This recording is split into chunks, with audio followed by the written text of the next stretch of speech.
everyone, let's talk about lychees today. Yes, you've heard it right. Those delicious, fruity tail which we all love to have. But there's a twist we all should know about.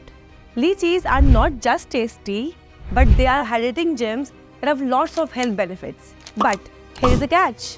Eating raw, green, unripened lychees can be dangerous for your health. For about 20 years, doctors observed an alarming trend in north region of India where multiple children would have randomly had seizures, slip into comas and dying in 40% of cases. Test after test, failure after failure. Later, scientists cracked the puzzle.